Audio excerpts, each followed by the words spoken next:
What is good, everyone? Welcome to the channel. My name is Paul. I make videos about Japanese society, life, and culture from the viewpoint of a long-term foreign resident. Getting close to 20 years anniversary now, and today I'm actually talking about a topic that was suggested to me by a viewer, and I thought, well, that's a good topic. I haven't talked about this before, and it's something that people seem to have on their minds when they think about Japan, life in Japan, or even visiting Japan as a tourist, and that is safety. Is what everyone says about Japan true? Is Japan really a safe country? How is it safe? How is it unsafe? And what are differences between Japan and other countries like the United States, where I come from? Well, first of all, in this topic, I'm not going to be saying anything about organized crime because I don't know anything about that. That's not an area of expertise for me, so I'm not going to be talking about any antisocial forces that exist in Japan.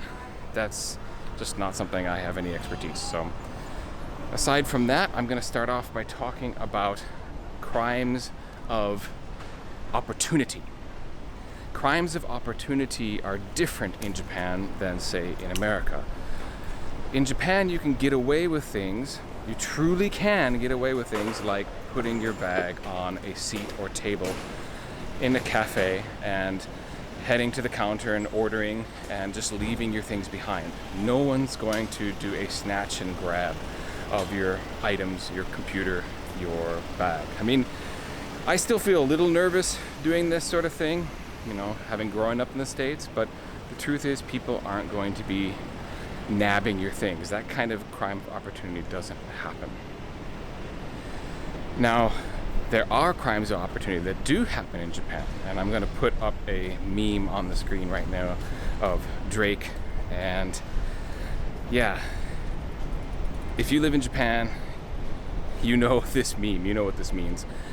Basically, crimes of opportunity in Japan tend to be things like bicycles, umbrellas, and yes, panties.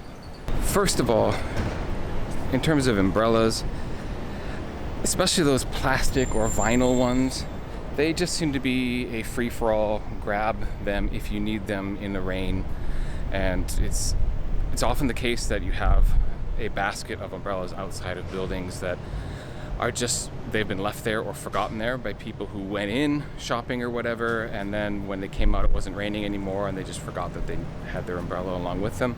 So at times it's kind of like the give a penny, take a penny thing on the counter at a store. It's give an umbrella, take an umbrella. If you have a nicer umbrella though, like something that you've obviously spent money on, it's not just the 500 yen umbrella from the convenience store, those I don't think are stolen as often. That's not something that people will take if they see it's a nicer umbrella. Not saying that it never happens, it could. As for bicycles, I can speak from my own experience. I've had 2 bicycles stolen from me in Japan. Bicycle theft is relatively common. You have to be careful of that. I never had a bicycle stolen from me in my hometown of Madison, Wisconsin. So I've had definitely more bicycles stolen in Japan than in the United States. So crime of opportunity, stealing a bicycle, especially if you have a nice bicycle. If you have like kind of these rusted old mamacheri, as they're called, they might be stolen by some high school kids who are just going to joyride it somewhere else and leave it. But those are probably not in such danger. But I had a couple of mountain bikes and those got nicked pretty quickly, unfortunately. Lock cut, taken away. One time it was even in the stairwell of my building, which means they came up the stairs of my building, cut the lock, carried the bicycle down, and made off with it. So it was a pretty complete operation, let's put it that way. Now, as for the whole panties thing, I've had this conversation with a coworker of mine about what might be causing that pathology. Like, it seems so random, right? That would be not only something that happens, but seems to happen relatively commonly. If you live on the first floor and you hang your laundry out to dry and there's panties there, there's a good chance they're going to disappear. Like one at a time will disappear so that you might not notice at first. But why does that seem to be such a common thing in Japan? That's something that, you know, pervy men are getting kicks from. So again, that is, I guess, crime of opportunity. There is no opportunity to steal that kind of item in America because people don't do their laundry and then hang it outside like they do in Japan. And one of the other things that's very true about Japanese society in general seems to be true when it comes to criminal activities as well, in that Japanese are very non-confrontational. They don't want conflict. And so while there is theft in this country, it's very rarely going to be in the form of like mugging or armed robbery. It'll be more like snatch and grab from a jewelry store, or like there have been homes in my neighborhood area that have been burgled and they were clearly staked out so that the burglary happened when no one was home. So what this means essentially is that you really don't have to worry in Japan about being confronted and being mugged or being assaulted in that way. It's more likely that you would have your place burgled at some point, or your bicycle stolen, that kind of thing. A crime that's done when no one is around and there's no one to confront. Now, of course, that's not to say that assaults and that kind of violent crime never happens. I wouldn't make that claim, but if you just look at the statistics between countries, you'll see that Japan instances of that are really, really rare.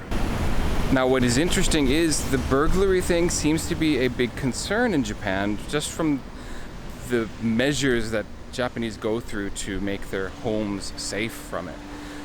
For instance, you'll see far more homes with bars or special glass on the ground floors than you would in America. Like, go through a typical America suburban neighborhood, you're not going to see homes with bars across the windows, but you will see that relatively frequently in Japan. And there's a lot of products available in home stores, like security cameras and special film that you put on glass to make it harder to break. And these are really hot selling products. Alarms that you place on windows and doors so that if anyone breaks in, it sets off a loud noise, etc. Flashing lights, those kinds of things. So like bohan, like security, is a big seller in Japan, which is interesting because it seems like for a country that's so safe, people wouldn't need to be as concerned about that or as interested in buying home security items, but it actually is really quite common here. As for personal safety when you're out and about, it is also true that Japan is incredibly safe. You can be out late at night, walking home from drinking or from your work late, and you really don't have to worry about security, and that goes for men and women. Now, obviously it is different for women because there's always that issue of, picking up an unwanted stalker or someone who is overly interested in you. I mean, women have to deal with the threat of assault in a different way than men generally do. But even so, for example, if my wife was out late with her friends and it's 11, 12 and she's not home yet, I'm not actually worried. Like, I'm not sitting here thinking, what if something happened to her? What if she got into some trouble, like someone came after her? And that's even if she's walking home. It's not something that I'm really worried about here, where I absolutely would be in my hometown, for sure. So, personal safety, you're going to be much more relaxed in Japan. In fact, it's a problem for Japanese when they go abroad because they can often be taken advantage of and are not as adept in terms of watching their surroundings and being careful and, avoiding those kinds of assaults or, being in the wrong neighborhood and that kind of thing. There's a bit of naivety for Japanese who, sorry, I just wanted to pose here for a moment. When I have students who are going abroad, for instance, I'll often give them just some general advice about how to take stock of your surroundings, things to be aware of, always keep a hand on your bag. Little things like that, just be more aware when you're abroad, because Japanese can often be seen as a target because they're coming from such a safe place where they don't generally have to worry about these things. Pickpockets, they do exist in Japan. I don't know anyone who's ever had their pocket picked that I've heard from, and it's incredibly rare is what I'm saying. Like, they do exist apparently. I read an article once about like a retired pickpocket who talked about how he did it on the trains, the crowded trains of Japan, and it was interesting to read, but it does seem like it's a really rare occurrence, and so you probably are not going to have to worry about that on your trip to Japan. But speaking about crowded trains, we do of course have to bring up I don't know if this is a crime of opportunities. I suppose you could say it is because of how crowded the trains are, but we do have to talk about the whole issue of molesters, or the so-called chikan, who are on trains, who will, molest, feel up someone who's next to them because everyone's pushed together so much. And this goes back to the non-confrontational aspect of Japanese. A lot of times people get away with it because the person who's experiencing it, the victim, is not going to say anything, is not going to call out, is not going to confront their attacker, and just kind of deal with it, and they don't want to be embarrassed by making a fuss or by admitting that they're being victimized. They're shying away from any confrontation or any kind of scene, which is one of the reasons why it continues to perpetuate, why it continues to happen in Japan. Now, I do think it's getting better because there are more security measures in place. For example, there are more undercover police who do sting operations and watch for people who are like taking photos on upskirt, on escalators and things like that. And in the trains themselves, there's a lot more security cameras. And I also believe that at least younger generation, more and more women are not putting up with it. They are like confronting and turning in their attacker or asking for help from people around them. And of course, there's famously the women-only cars that at certain times of the day, like super rush hour times of the day, there are cars where only women are allowed to be in that particular train car. I don't know how much that actually prevents, because obviously plenty of women are still going to have to ride the other train cars. It can't all fit in just the one or two women's cars. But I guess this measure, because it's still around, has been seen as some measure of success. So I guess that's a good thing. But that just goes to show that if you are a woman, of course, there remains a different level of danger than if you're a man.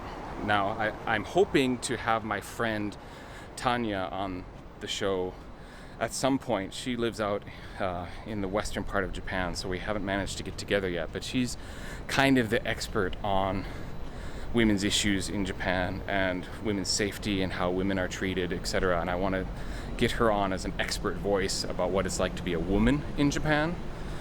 And I hope I can make that happen relatively soon. But for now, I can't say much more myself because I'm not a woman and I haven't had those experiences. Another thing that you should be aware of if you are a tourist here and if you live here as well is that there are scams in Japan, and probably one of the most common ones is the touts on the street. Usually men, but can sometimes be women, and they're going to try to lead you to some bar or other establishment, and then at the end of your fun there will be some kind of extra charges you didn't know about, a cover charge they didn't tell you about, menu items were not priced in a way that you could understand them, and at this point you maybe had a few drinks and you're not really going to be able to defend yourself very well, and you don't know enough Japanese, etc., etc. Just the general rule you should always remember is do not follow touts. They're never going to take you to a place that you're really going to end up having a good time at. And part of the way that they lure you in is because in places like Kabukicho or like major tourist areas in Tokyo, etc., it'll be someone who speaks really good English who pulls you in.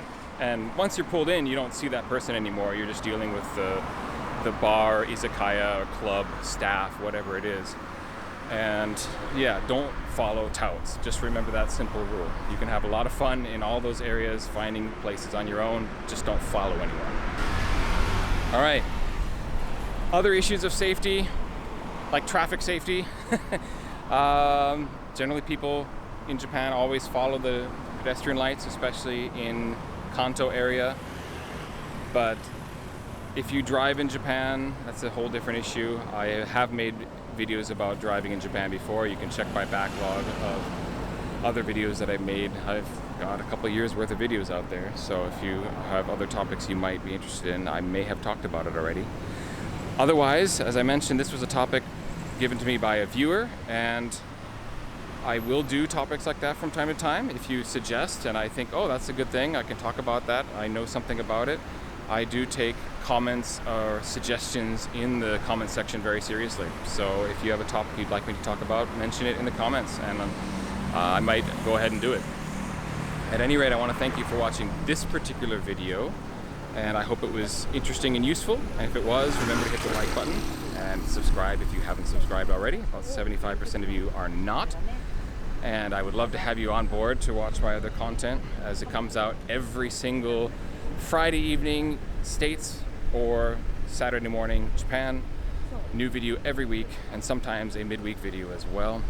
But at any rate, I'd like to thank you for watching this video, and I will catch you on the next one. Peace.